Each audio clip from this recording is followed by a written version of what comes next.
my husband has a business, and one of the guys that he buys stuff from ended up in a lawsuit with a really big, kind of like a pharmaceutical type company. He lost.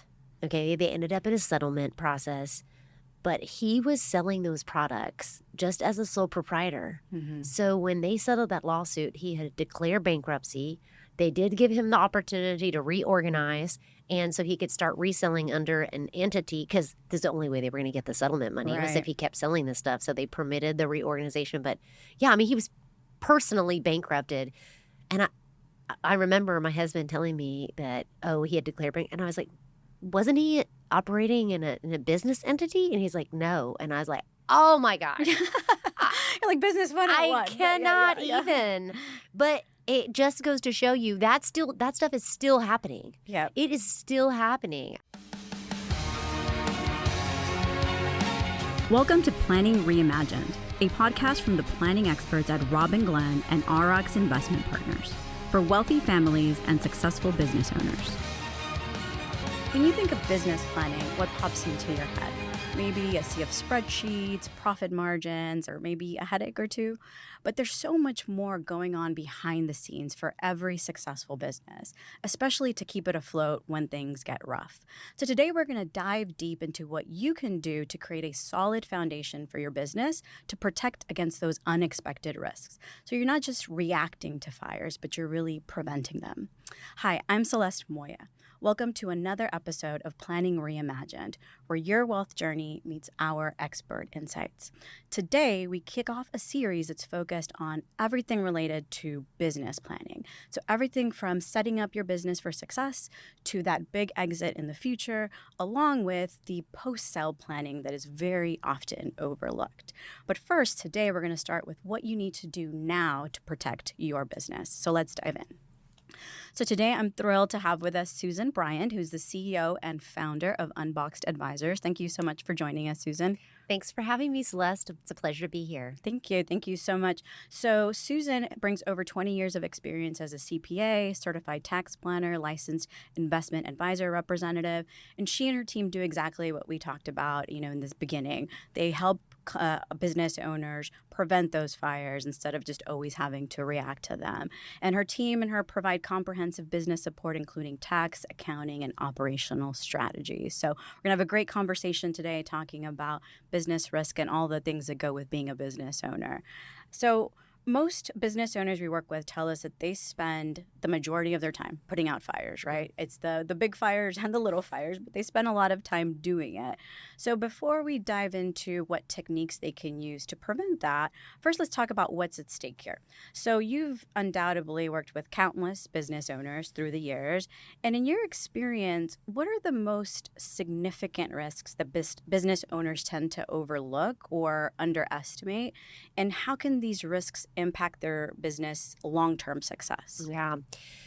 Well, they're vast and many. And they are very tailored to specific businesses. I mean, every business is so influenced by its owner that those risks can look different, or maybe the magnitude of the risks can be different. But I would say it's a few different components. First is like the sales and marketing. Like, are you creating a strategy to help you sell your way to a more valuable business? Or are they relying upon the owner or other key individuals to make that happen? Maybe they don't know who they're serving in the right way. Is that the most profitable customer? Are they selling the most profitable things? Like, kind of all of those components is really important.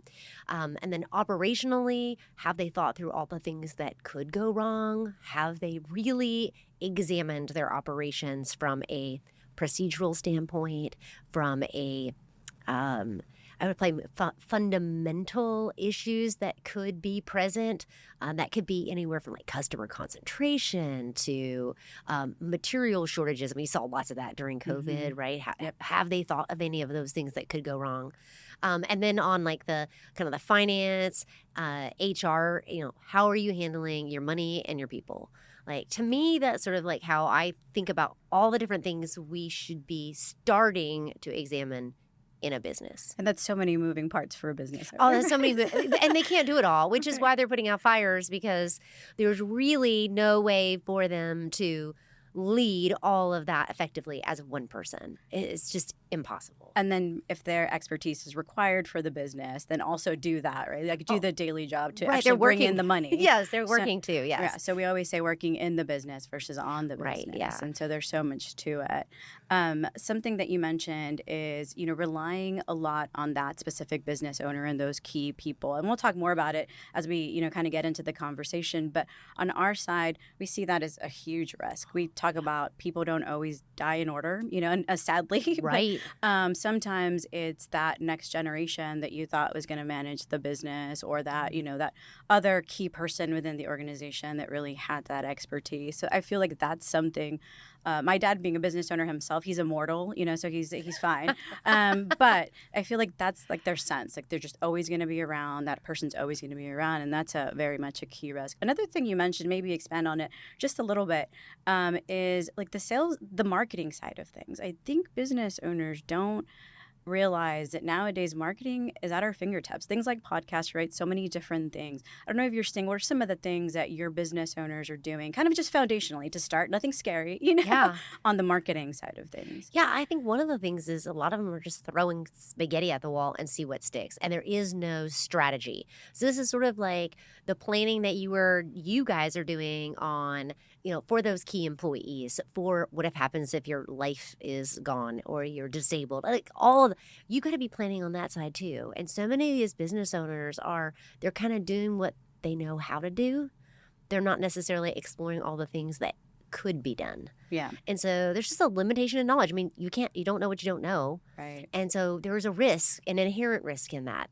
And that is that there's opportunities that are passing you by because you are not able to, just from a bandwidth standpoint, able to go and learn all those things, which is why you've got to go get the right people on your team to help you start addressing those. Surround yourself with the right team. Sometimes we tell even our just individual clients, have that board of directors almost that really is your circle that's going to help you be successful at anything that you do. So inevitably, at some point, business owners, whether it's voluntary or not, are going to have an exit, right, from their business. That's true. And so from your perspective, what are the steps that from the very beginning a business owner should be taking to ensure that when they do decide to step away, voluntarily or not, that their business can thrive? And how does this impact their family or maybe the next generation of business owners? Yeah, so it was interesting. My business partner, Catherine, is in the process of obtaining the SEPA certification. And she was telling me about one of the things that she was learning there is that when business owners think about their business, it's the same chemical in their brain that's activated when they think of their children. Wow, absolutely. That's their baby. Without a doubt. Yeah. So I think one of the things that's interesting is when you start talking about planning, you're not planning to give your kid away. Right? Or Absolutely. like leaving it to somebody else's I care. mean, some days. I'm telling you. I'm with you, definitely. We all have had those parenting moments, 100%. But that it kind of leads you down this, like, if you really are serious about leveraging the business to amplify your financial position, there has to be a separation between the emotional connection you have to that business and the financial result that you want. Yeah. And the sooner you can get there from a business owner and start asking yourself a question about, but what's best for the business, instead of what's best for how I feel about my business, then that really starts to change what it is you begin to working on and how you want to invest in it, how you're going to begin that succession planning process, and maybe what terms you want to negotiate as a part of that deal. And so I think that's really the game changer there, is that shift for the business owner. And so through the series, we'll also expand later in another episode about exit planning. But something that we see is just business owners don't run their business day to day. Like one day you may sell it, you may hand it off, you may just decide, I'm going to ride into the sunset. So they don't treat it that way. They're treating it like a baby. And that's so fascinating that she learned that, because that makes perfect sense. We always say it's their baby. That's why sometimes they overvalue it, or they see it differently than other people. What we see the most is they're just not from day one thinking of that exit. And although Yeah. maybe it may not be there and it may be very far away, you always have to have everything in order to be able to be successful at that point in time. Yeah, and I think the thing is that I don't know if they're really ever thinking about the end. Mm-hmm. I think they are more thinking about possibilities. I mean, that's what Yep. that is truly at the core of an entrepreneur, is thinking about what could be that's why they love it. It's like a game. Like, what else can we do? Like, we want to try to invent and reimagine everything that we can in the business. And so it seems like it's contradictory to being an entrepreneur, which would be contradictory to your core values.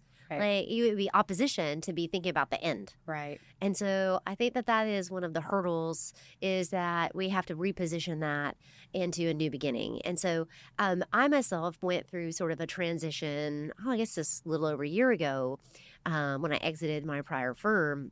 And there is a moment where your identity is wrapped up in this business. But I really do believe there is a moment where you have to have a talk with yourself and say, look, I'm not defined by the business. All those same qualities that you have as a business owner, all the things that lit you up every day, set your soul on fire, really kept you motivated, those things are still inherent in you. You're just going to bring that to the next thing that you do. Yeah. So You're like part therapist too. Yeah. That's amazing. Yeah, it's such a great way to put it. Absolutely. Yeah, so you're not defined by the business.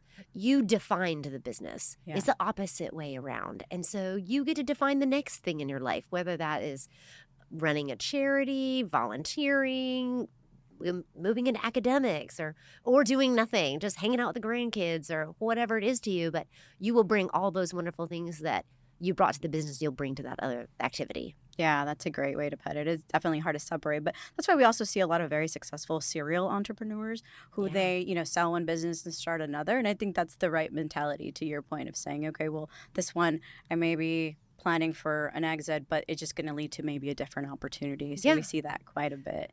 So I'm sure throughout the years that you worked with business owners, you've seen both the well-prepared and the unprepared businesses that don't really handle unexpected events in the best way possible because they didn't have the planning in place. So can you share some examples that you've seen of when a business had to go through some unplanned exit or crisis and the consequences that followed? Yeah. One instance that comes to mind was a woman who came to me maybe 2 years ago, something like that. And she was running a business that her husband had started. And he had become ill and passed away. And she now had a business. And of course, she was not the person who had any customer relations. She didn't know anything about accounting or tax or HR. I mean, literally, she went from being kind of like an admin person in the business to now having to run the whole thing. No life insurance, bunch of customers left, and they were just struggling in every possible way. Yeah. Cash flow, bandwidth. I mean, she didn't even have time to grieve, really, because she Yeah. had a business to run and she Mhm. had bills to pay. And to me, that is probably the greatest example of poor planning, right? It's this, like you said, your dad was immortal or Yeah. whatever, but you're just not. And you do not want to leave a spouse or a business partner or any other person that you truly care about with a giant mess to deal with in your absence. It's wrong. Yeah, It's it's just wrong. not fair to them. I actually saw a Yeah. very similar situation where it was a wife with teenage daughters. So it was a very obviously unplanned. It was a very unexpected death, and they were left in the same type of situation. They weren't very successful in moving the business forward. She ended up selling it for probably half of what it was worth because she just needed to offload it for the liquidity. They had business, they had assets within the business, but no liquidity to continue without her husband, in the picture, who truly was kind of the brains behind the business. She was not even an admin in it. She was not involved at all. Yeah. But there was no other partners and nobody else. And so she ended up just kind of, fire selling it to be able to continue. And that's what she had to do. But you're right, there could have been so much better planning, they would have protected them they could have still maintained the business. Somebody else could run it. So many things that can happen. But so let's talk about let's not talk anymore about all the somber things. Right? Oh, yeah, I know. But it's a reality. It's important for our audience to know, like, this happens. If you don't plan for it, that's not a plan. So there's something that we need to do. Not planning is not a plan. Right. So you have to do something. You have to. And recently I was reminded of the word inertia. This, like, you have to fight it. Like, you've got to do something. Fight the inertia. Fight that desire to stay in this swirly place of stagnation. Move. Make yourself move. Make yourself go do the planning. Figure out how much life insurance you need. All the things that could go wrong. Figure out what you could be doing to have a better outcome.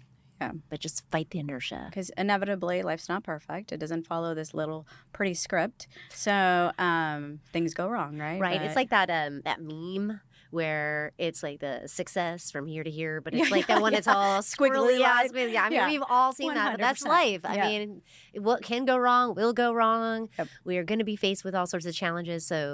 And then just keep readjusting. That's the other thing that I see a lot of business owners, like, they neglect to go back and revisit things.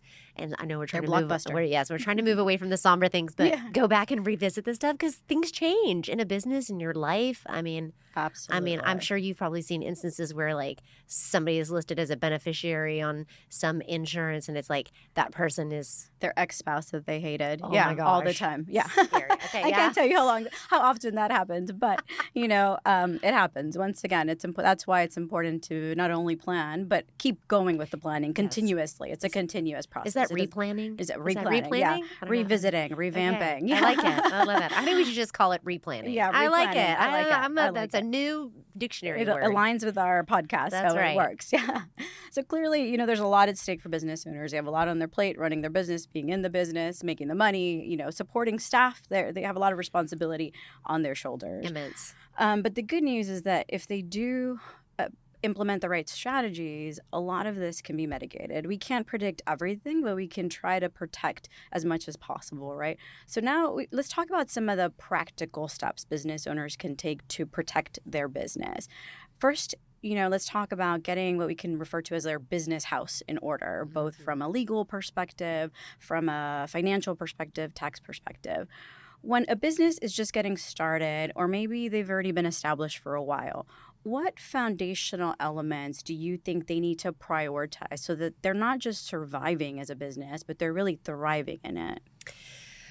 Wow. Again, a lot of things. So I think this harkens back to sort of the core team, right? So are you mitigating the core risks that would hurt you the most from a business standpoint, and correlate that with the person who is responsible for making sure that you've thought through from every possible angle how to mitigate that risk, right? So I'm thinking, if you're talking like accounting and tax, how are you working with your accountant? And what is that person responsible for from a relationship standpoint? Maybe that's proactive tax planning. Maybe that's keeping your books and records updated every single month. That could be an audit on an annual basis, right? So there is some type of scope of work and a back and forth in that relationship. Same with your business attorney. You're going to have your contracts reviewed, maybe your employment agreements reviewed. Like, to me, it's correlating that to your core team. So that's accountant, attorney, and there could be multiple attorneys in there. And then I really think it's like the financial advisory piece. Mm-hmm. So what are you doing with excess money that comes out of your business? And that kind of links into your personal. But those sort of, that's kind of your core team. And then you've got this subset of people who are helping you as your business continues to grow and expand.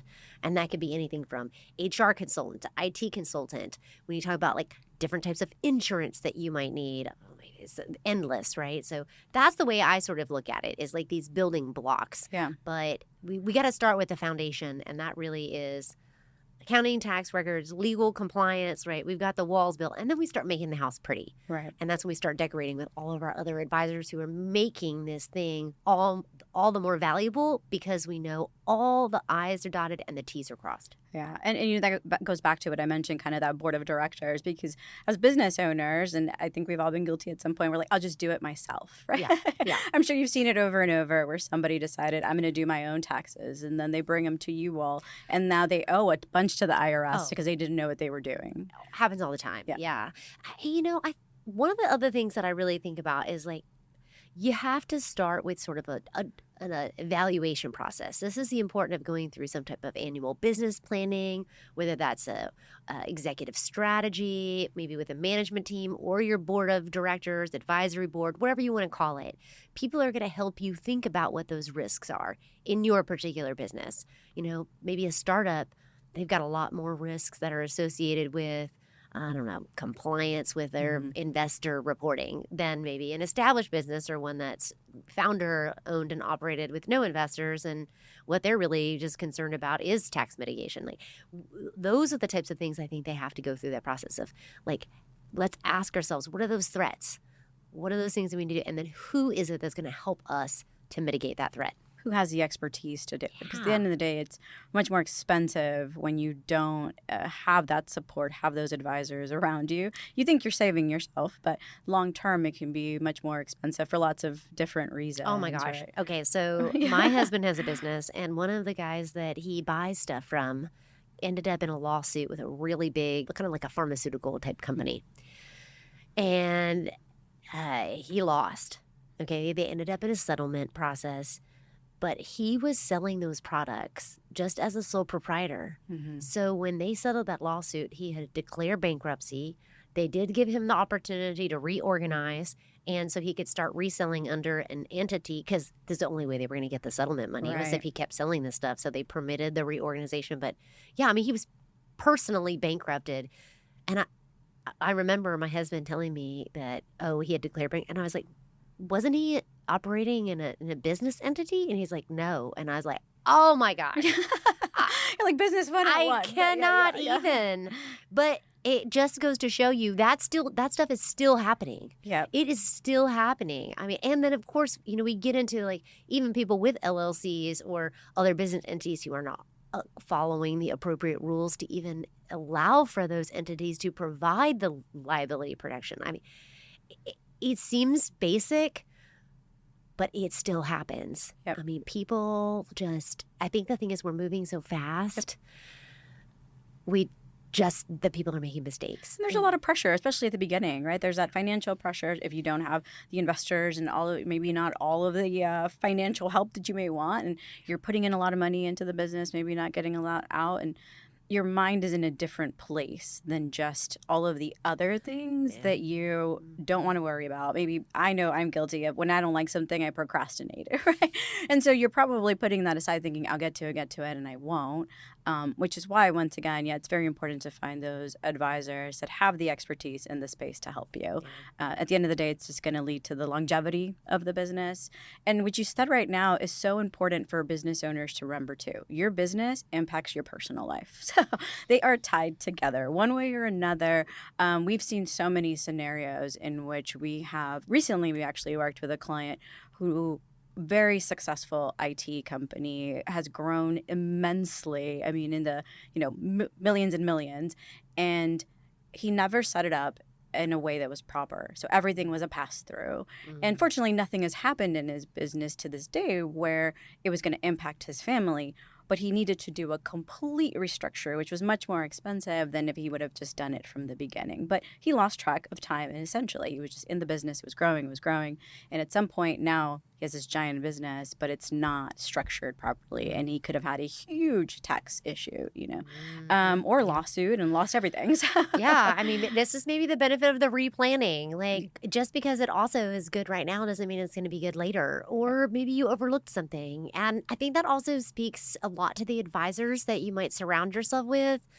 There is sort of a time and a place for the different skill sets and likely the different price points that you can afford and what you need based on kind of what knowledge might be rendered. So I would say that that's another thing to go back and revisit is just keep evaluating the people that you're working with and making sure that they've got the right expertise that lines up with what you need and where you're going.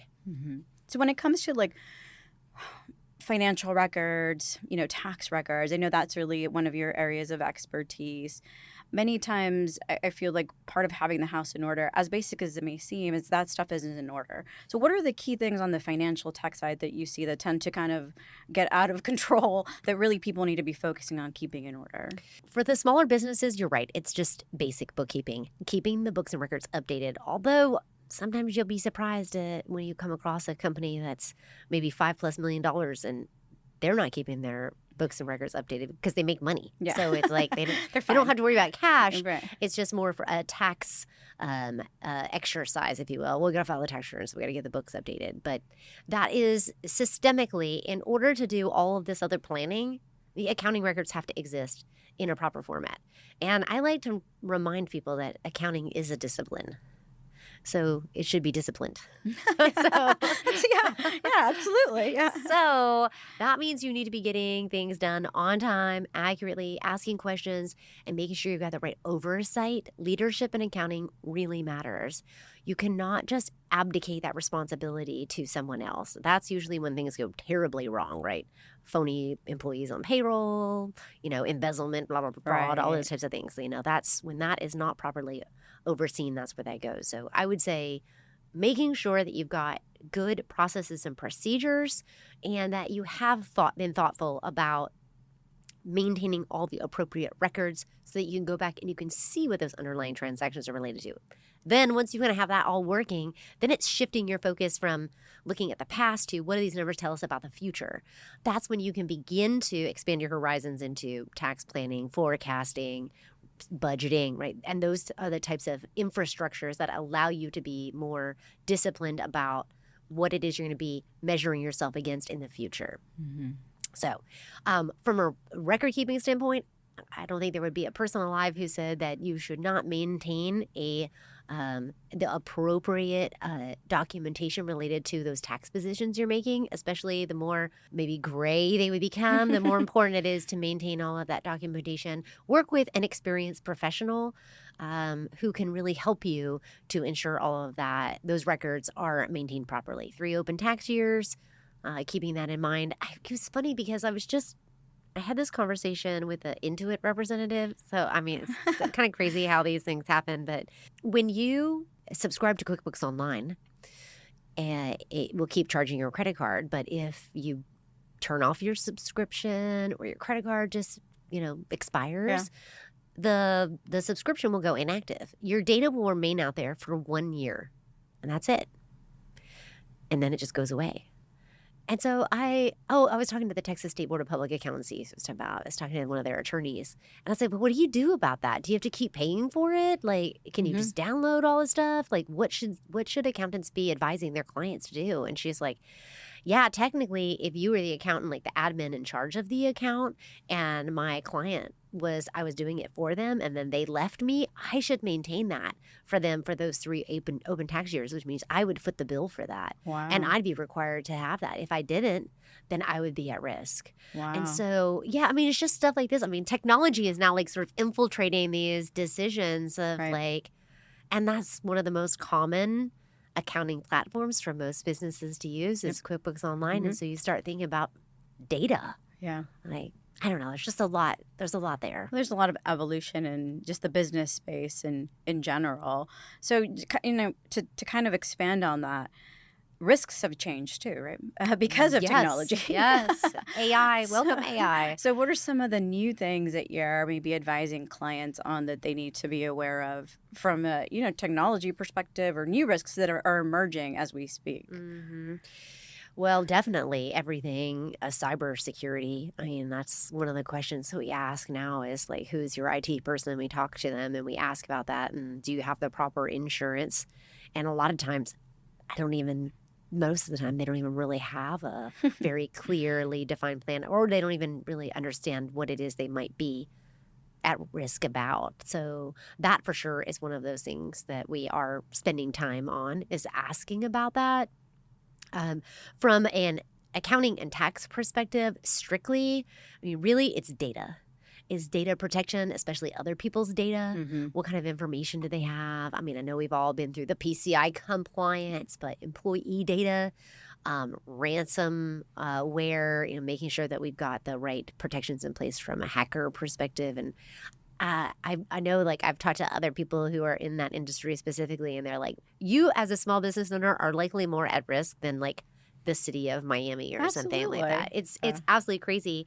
One of the guys that's in one of my provisors groups who sells cyber insurance, he actually posted on LinkedIn that if you get hit with like a ransomware Mm-hmm. attack, that if you pay the ransom, the FBI can actually penalize you because you're not supposed to pay to get your data back. I did not know that. I did not know that either. Yeah. See, once again, a thing that as business owners, we may just not be thinking of. You think, oh, well, I'm just going to pay for it. I need my data back. That's crazy that they would have to, the FBI is involved in something like that. I suppose so. I think it's more like so you don't know what you don't know, but you do not know what you don't know. Yeah. Yeah. So that's why I really encourage people, my business owners, like go to some of these networking events where you can hear experts speak about this. Tune into podcasts like this. Expand your horizon. That does not mean that you have to know everything or know how to fix it, but it is sort of letting curiosity lead the way on, is there something of this that could pertain to my business? And when do I know I should be raising my hand to say, I need help with this. This could be a risk in my business. If those major bureaus can be attacked by hackers, I mean, inevitably smaller, mid-sized businesses are exposed, right? And so I get a letter every week like, your data has been... Oh, yeah, absolutely. I think everybody's social recently is out there. I don't know, it's somewhere in the black market. But it just, we have to be realistic of the fact that this is a whole new thing to deal with. Like, when social media came, we had to adopt it and accept that's a way to get the message out. We have to, adopt it. Cybersecurity is important now. It's a real thing. People are doing it every single day and trying to attack it in so many different ways. So it's better to eyes wide open, go into it and say, I'm going to protect my business. I think we all in one way or another have sensitive information. To your point, you may not have your client social, but you have your employee social information. Yep. You have, bank accounts, so many different things. So being realistic. One other thing, kind of as we tie in practicality in a business, and then also thinking, exit in the future. How often do you recommend businesses do a business valuation and keep that up to date? Yeah, I think at the point at which they are starting down the personal financial planning road to say, okay, I'm getting close to perhaps wanting to exit, that's the time in which I recommend you get a valuation, because you need to integrate that into your overall personal financial plan. Like, what is this business actually worth? Is this going to help me achieve my goals? And then pulling in other business advisors to say, is there anything now that we have that information that we need to be considering? Like, oh no, that business is worth so much. Now potentially you owe estate taxes. Like, is there other planning things we need to do before we pull the trigger on selling this business? So that's sort of step one, is like at the point at which you're contemplating this and you want to perhaps sell, like, you kind of have to know what that's going to look like for you personally. So, and that would be more from Makes a founder-led, those are the business owners I'm typically working with. So I would think it would be a lot different if you're talking about like something owned by private equity or maybe something that was going to be taken public. I mean, I think there's so many variables there, but for the business that's owned by an individual, it's definitely at the point at which they are, how much money do I really need to live my life the way I want to the rest of my life? Yeah, that makes sense. And so even those smaller businesses or mid-sized businesses, what about when there's multiple partners involved, right? So now you're also adding, and this is something that we see that's often missed, inevitably you're adding spouses in the background that might end up being your business partner one day if you don't plan properly. So what do you advise from, documents, or what other practical things should partnerships like that have in place when there's more than one partner? Yeah. Okay, well, definitely buy-sell agreements. Definitely cross-purchase life insurance. Definitely that. And then outside of that, alignment with those people. Like, where are you going versus where do they want to be? I have seen too many instances. One time, I had a meeting and there were 3 guys. It was a business that was owned by 3 gentlemen. And two of them were about the same age. One was a little bit younger. And the exercise was I brought them into the office and I sat them down and I just gave them a blank piece of paper and I had them write down, where do you want to be in 5 years? Where do you want to be in 10 years? Where do you want to be in 20 years? And they all wrote down their answers, and every single one of them had a different response. Yeah. And in some cases, they were actually rowing against each other. Like they were not working together to get to the same place. Fast forward, I think it was like last month and the month before, they sold their business. The only reason that they were able to get to that point was because they got on the same page and started figuring out like, oh, that's what you want? Okay, well, how does that reconcile with what I want? So, I mean, I think there's some mechanical things, but then there's also this philosophical, are we moving in the same direction thing that has to happen too. So otherwise, is it time to execute on that buy-sell agreement? You know, if your vision has changed or someone just needs to leave, you go back to those documents that you so thoughtfully and mindfully created. You can rely upon them, and then you can remove that as a risk. But when they're not there, then you don't have that thoughtful planning right in place. We had a situation with it was 3 different business partners. One of them passed away. They did not have this buy-sell agreement in place. And so the wife of the deceased partner came into the business and she had a lot of strong opinions that the other 2 didn't agree with. So, but they also didn't have the liquidity to buy her out. It was a huge mess for them and it was very stressful. Eventually they ended up selling that business too, because it was the only way to kind of get out of that situation, pay her out, and just move on and do something different, right? But that could have also been a different situation where they just say, here's your money, and we're going to move on in the direction that we have, our vision. I mean, honestly, who could have predicted that, right? You don't know what someone's spouse is going to do. So better that you have planned in advance what you want versus what just by default might happen. Right. I mean, that's just, it's actually very irresponsible and careless. And that's what we try to impress upon these business owners. Like, is it really important? This is an adult thing. Yeah. You own a business. Okay. You're an adult. Right. Okay. So we need to get the adult documents in place. Right. Like, that's a really big thing because we do not want to create messes, especially if someone has passed away. Like, it is hard enough to lose your loved one. Now you got to deal with all this other stuff. Like, it's hard on everybody and it can be prevented. So I just say, you just got to adult.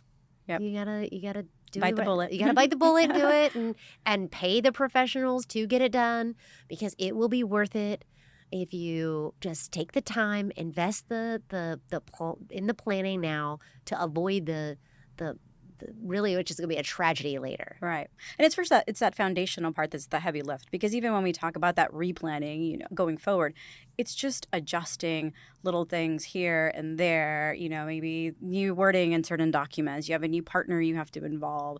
But it's not that giant heavy lift that's in the beginning. And big picture, it's such a huge protection, financial protection for the business, for their families, for their estates going forward. So, yeah, absolutely. I mean, all of those things that you covered.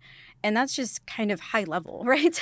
Oh, yeah. There's so much more. Some of the things you said at the beginning that people should also keep in mind is that evolution of your business. Sure, you sell this widget, but is that widget still the right one for you? Do you need to pivot to a different widget because now the market doesn't want that widget? So I feel like that's why it's so important to have those advisors that can be guiding you in the right direction. I think this is a good time too for you to share at Unboxed Advisors. You guys do things very differently, which is great, and I love it. Share a little bit about what you do for your clients at Unboxed. Yeah, so I get this question a lot, and then I say, well, it depends. It's just the typical accounting answer for everything. Because you will find, and I know that you experience this too, that when you start working on with a client and they have just been neglected for so long by all these professionals in their life, they need a lot of help. And so we start uncovering all the biggest risks and all the biggest priorities in their financial picture.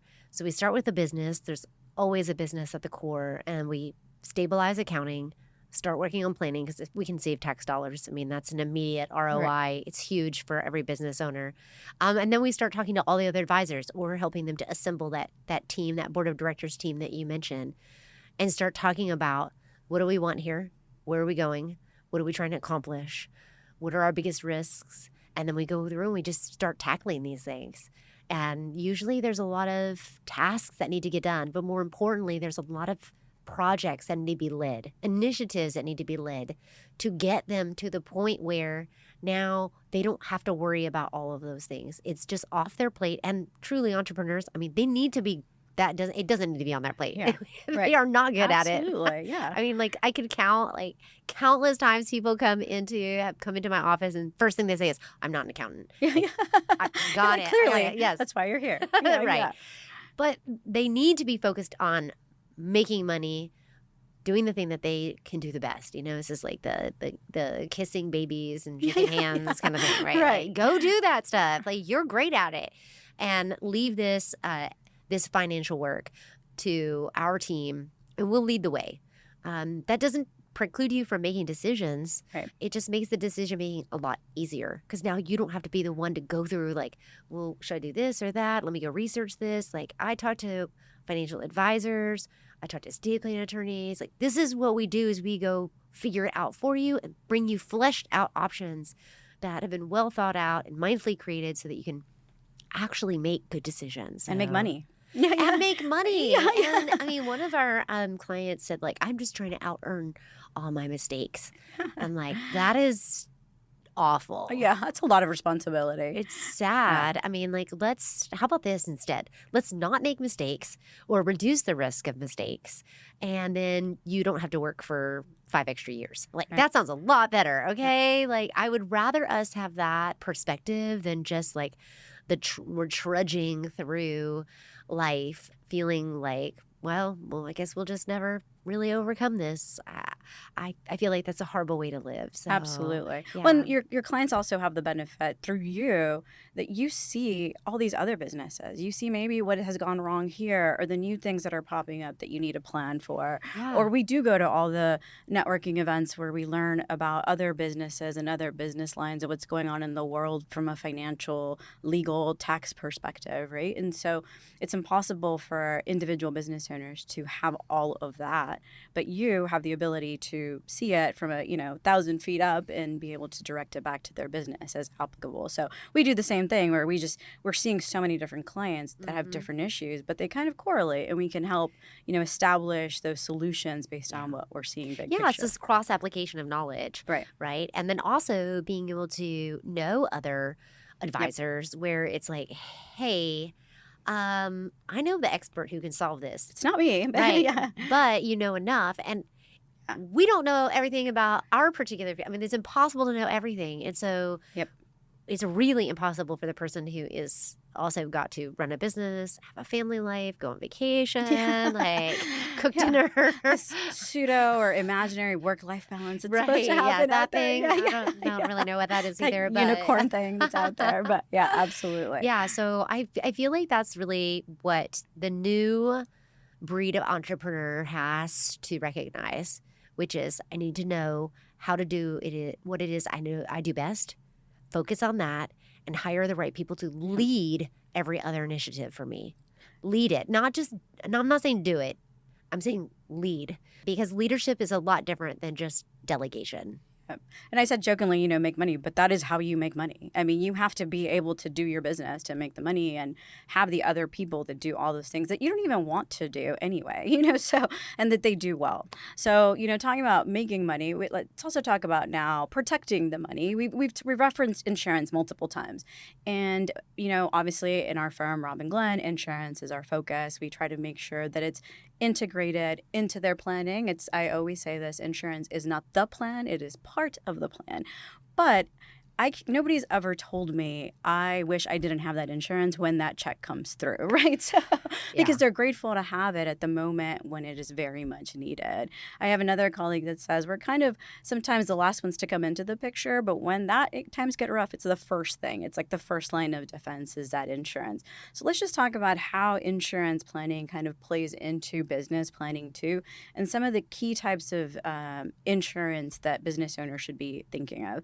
So I know I frequently get the question of, do you also sell key person or key man, as it's been referred to, insurance? Because people think it's something completely different than what it is. And really, It's just a life insurance policy on that key person to ensure that if something happens to them, there's business continuity. There's so many businesses where there's one person that has either the intellectual expertise or holds all the locks. We work with some family offices where there's that one person that knows all the secrets. We say jokingly, where all the bodies are buried. But if that person is lost, in the interim, there is a lot of disruption to the business. So it's just having, many times it's as simple as a term policy, a short duration term policy for that key person.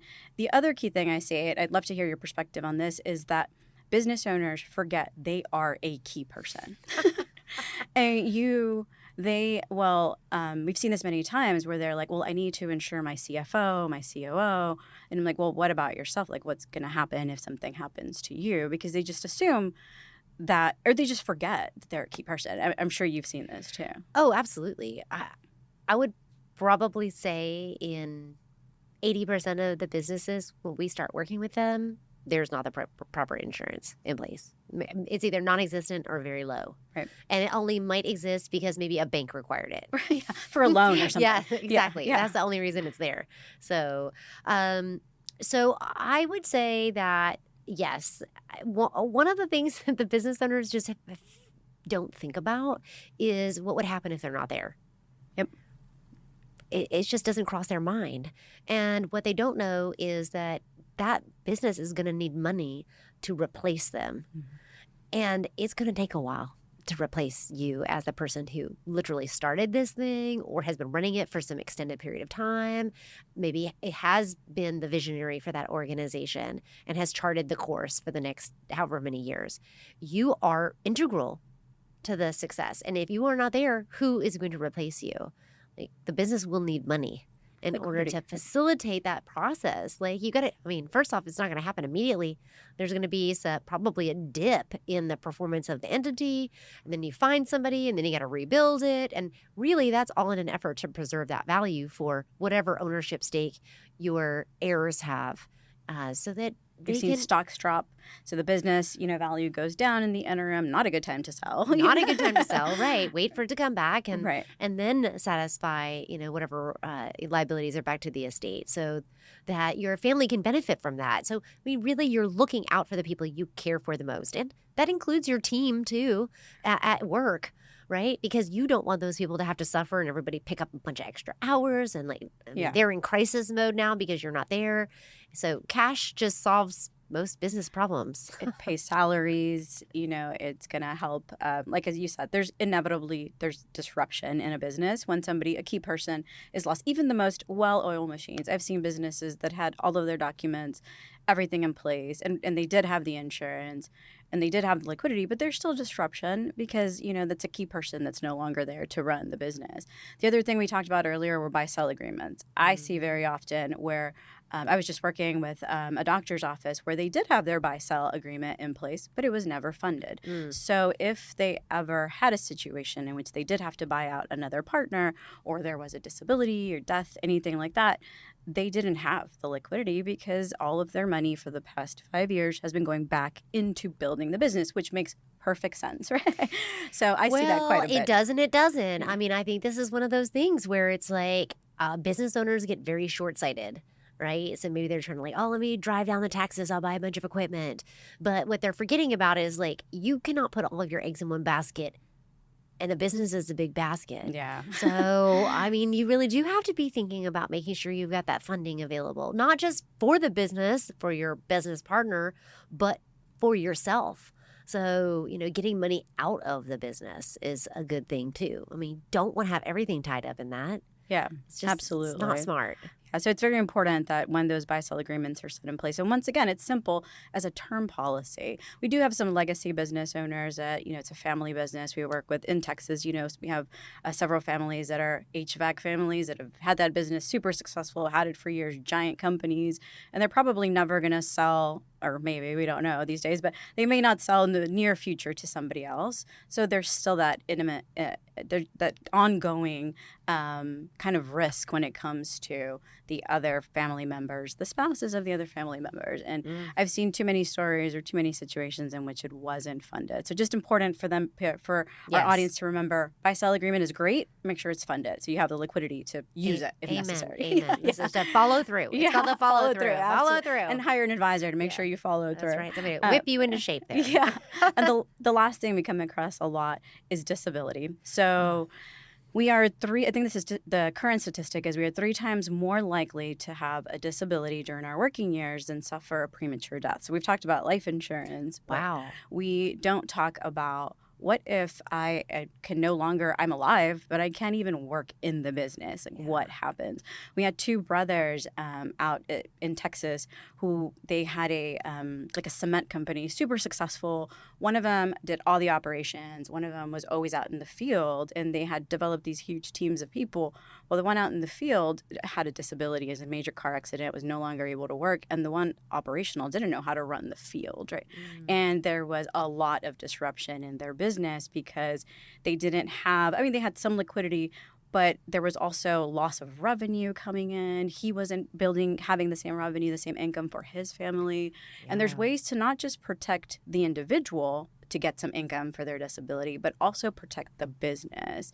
So there's, disability, many times you think about it as it's just an individual protection. Like income protection, like compensation. Exactly. It's just going to compensate me for income I'm not getting. But there's other specialized types of business or types of insurance where if there is a disability of a partner, it can compensate the business so that in the interim they can continue as well. So once again, it's just building resilience into the business. Yeah. Yeah. So that's what insurance, it gives you liquidity, it gives you protection, but it's giving the business that resilience to keep going when the unexpected happens. And like we said, it inevitably will, because life is a squiggly line. It's not that straight line. That's right. Yeah.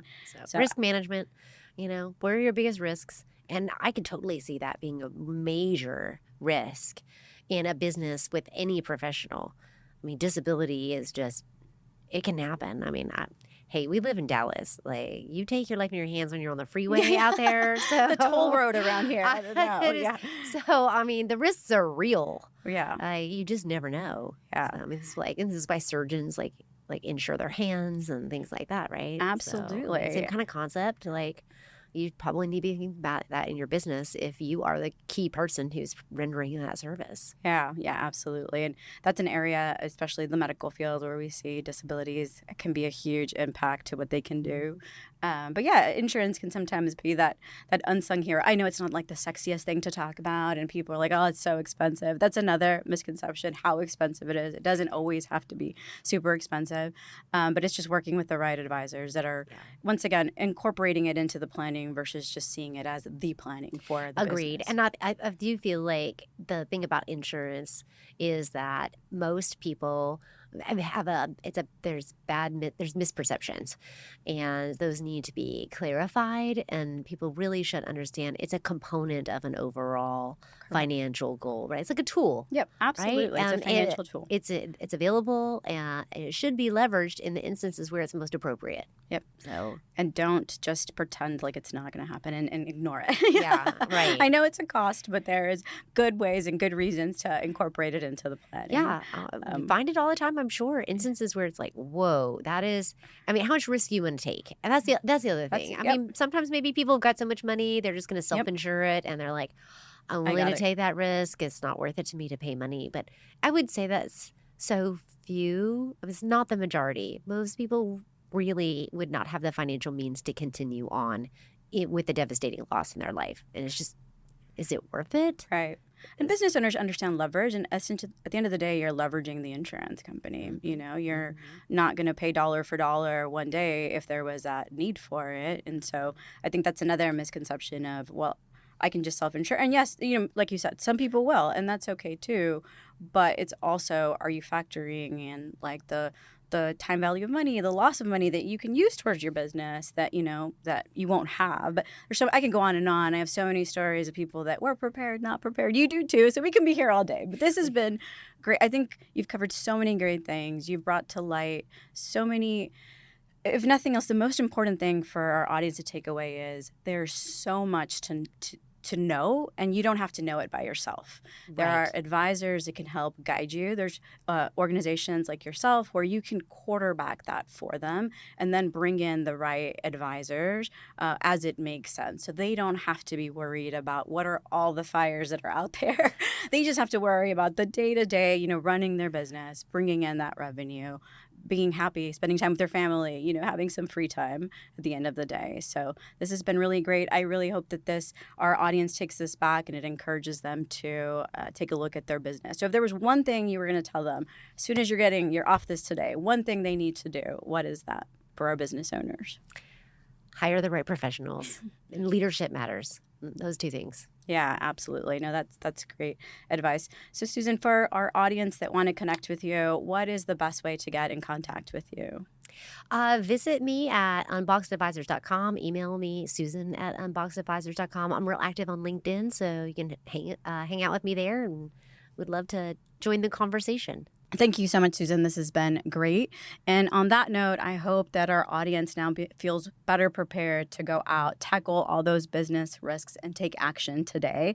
Also, don't miss our next episode, which will be around exit planning, whether it be because you're selling your business, you're handing it off, or like I said before, you're just riding off into the sunset. It's going to be great information you don't want to miss.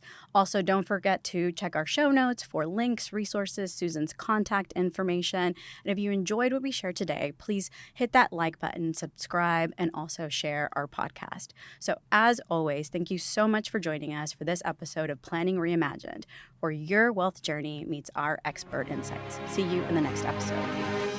Thanks for listening. Don't forget to like and subscribe, and please be sure to follow on your favorite podcast player. To connect with us, you can email us at hello@robinglenn.com or schedule some time with us via the link in the show notes. You can also find us on Instagram and TikTok at Hello Robin Glenn.